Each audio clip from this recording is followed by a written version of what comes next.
Hello, ici David et dans cette vidéo, j'aimerais partager avec toi des conseils pour améliorer la performance de ta page de commande, pour faire en sorte que plus de personnes qui arrivent sur ta page de commande pour ton produit ou ton service achètent et passent à l'action pour acheter effectivement ton produit ou ton service. En fait, je suis en train de faire ce que j'appelle un webinaire au rayon X avec mon agence de webinaire où j'audite des systèmes de webinaire et je vais partager avec toi en fait un des éléments que je passe en revue avec mes clients lorsqu'ils ont un système de webinaire où à la fin du webinaire, l'objectif n'est pas une prise de rendez-vous, mais l'objectif est un achat direct. Tu vois, en fait, là, c'est le document que j'utilise, c'est le template que j'utilise où, en premier lieu, je passe en revue l'analyse des chiffres, si c'est un webinaire de vente ou un webinaire de prise de rendez-vous. J'analyse ensuite la proposition de valeur où j'évalue, en fait, euh, tout un tas d'éléments autour du prospect parfait, du problème principal, de la situation désirée, des fausses solutions, de la grande idée, de la solution signature et de l'offre.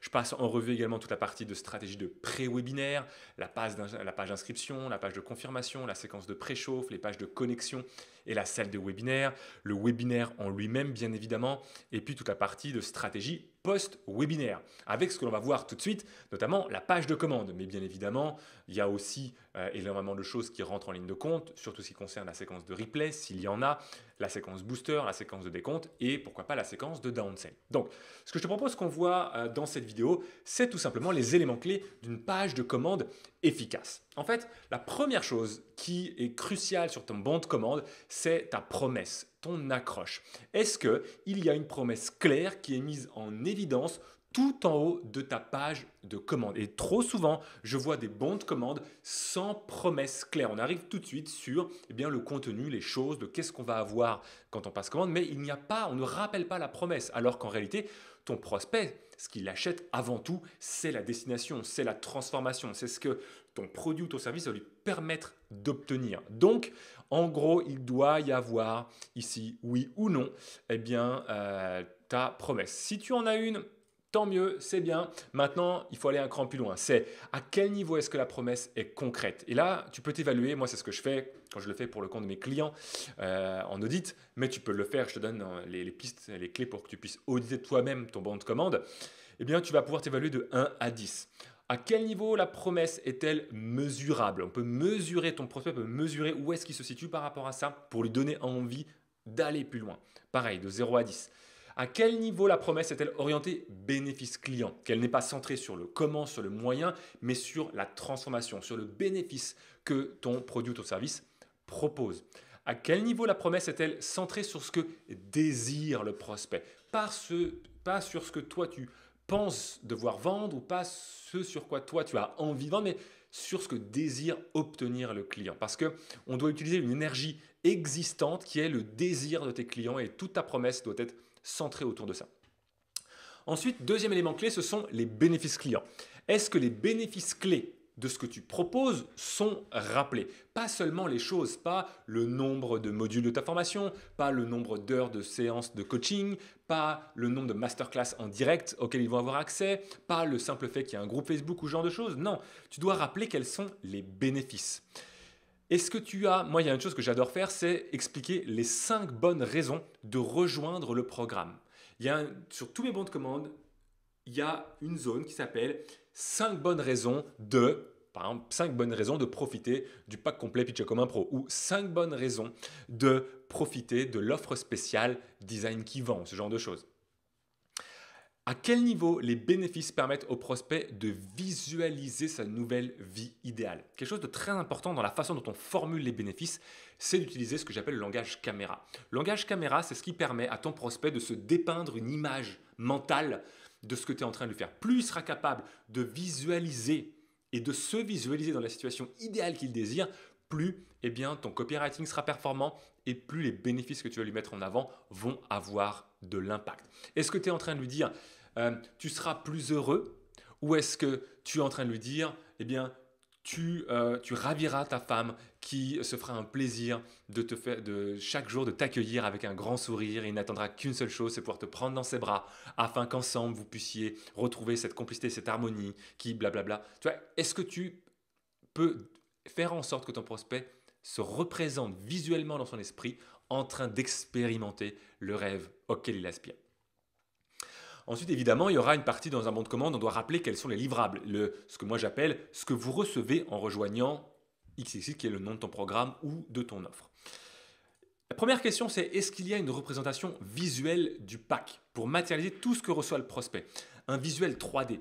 Il y a des outils comme, moi j'utilise Media Modifier, mediamodifier.com, voilà, que tu as ici, mediamodifier.com, pour faire des mock-ups, des représentations visuelles 3D. Parce que plus tu seras capable de rendre tangible ce que ton prospect achète, plus ça créera quelque part quelque chose qui a une valeur perçue haute et plus il aura envie de l'avoir entre les mains. Est-ce que donc il y a une représentation du pack complet? Est-ce que la représentation de chaque livrable est centrée sur les bénéfices pour le prospect? Est-ce qu'il y a une représentation visuelle de chaque livrable? Et est-ce que la valeur de chaque livrable est-elle indiquée? Parce que si tu fais une offre spéciale webinaire, eh bien, il devrait y avoir une offre spéciale et exceptionnelle, où tu offres des bonus en cadeau, par exemple. Et si tu offres des bonus en cadeau, chaque bonus devrait avoir une valeur. Parce que s'il n'a pas de valeur, ça ne sert à rien de l'offrir. Donc, il devrait être affiché la valeur de chaque livrable.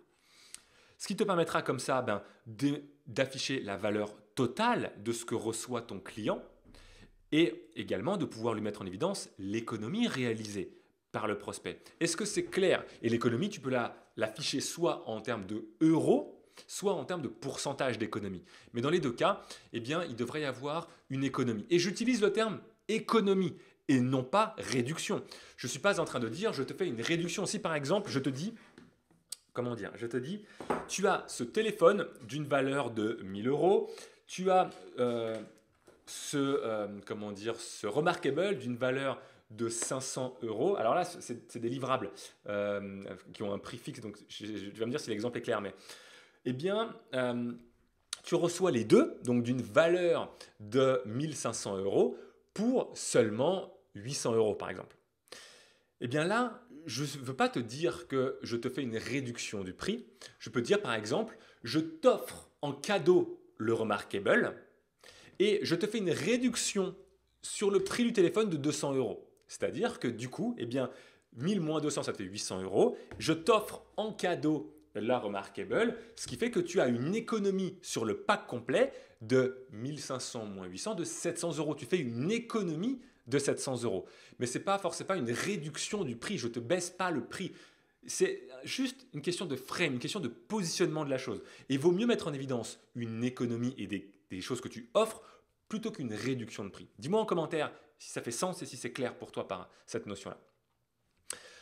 Une bonne offre, pour qu'elle soit irrésistible, devrait être spéciale et exceptionnelle. Si elle est spéciale et exceptionnelle, elle a une durée limitée dans le temps. Donc, est-ce qu'il y a un compte à rebours qui indique la fin de disponibilité de l'offre?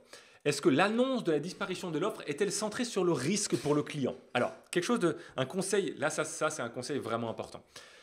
Parfois, j'ai des clients qui mettent un compte à rebours sur la bande de commande et ils mettent l'offre disparaît dans, ou il ne vous reste plus que 2 points pour passer commande, ou passer commande avant que ce compteur n'arrive à 0. En fait, ce que le prospect veut savoir, ou ce qu'il a besoin, il a besoin d'entendre, c'est à côté de quoi il passe s'il ne passe pas commande avant la fin du compteur.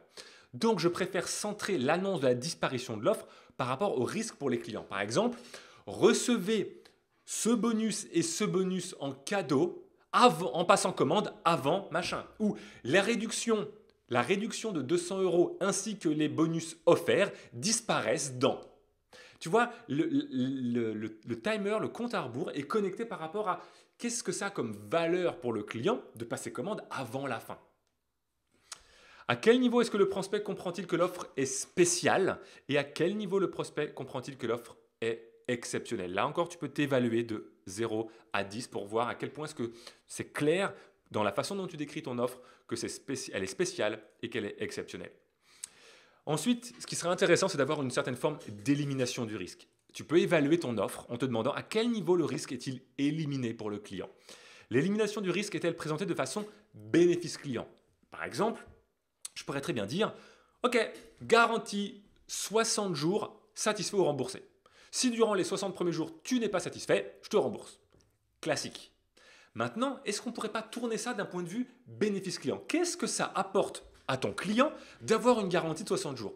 eh bien du coup, tu pourrais par exemple utiliser quelque chose du style obtiens l'intégralité de la formation, télécharge les bonus et reçois 3 coachings clients, 3 coachings de groupe et décide seulement après si tu veux continuer la formation ou pas.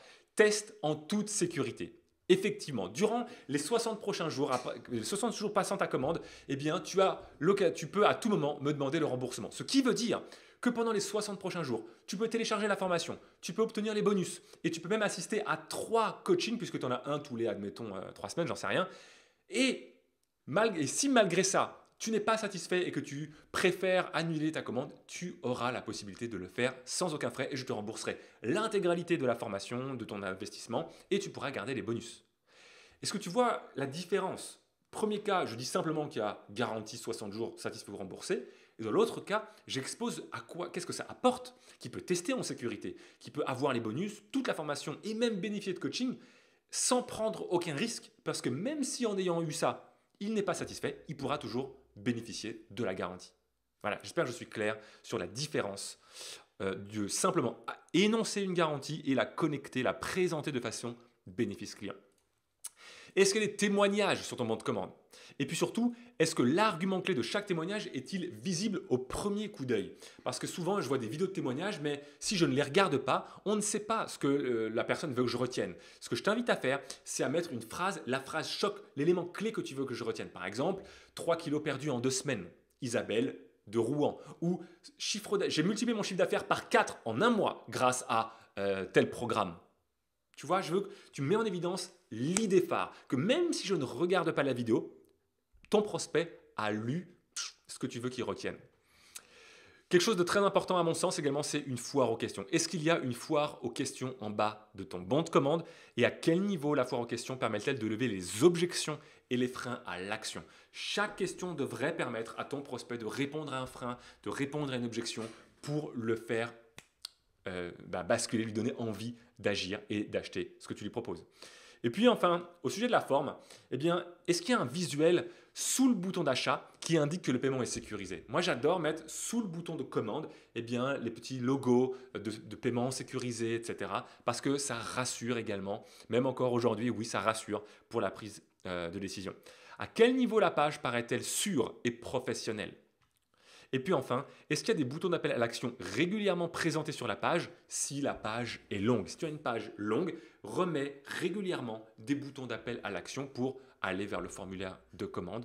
Et je te garantis que si tu suis ces conseils pour améliorer ta page de commande, eh bien, tu devrais voir, et tu me dis-le-moi en commentaire, applique ces conseils, vois les choses évoluer et tu pourras constater eh bien, une meilleure conversion de tes campagnes de webinaires si tu proposes un produit en live ou même de n'importe quel tunnel de vente parce que ça s'applique sur n'importe quelle page de commande de n'importe quel type de tunnel de vente.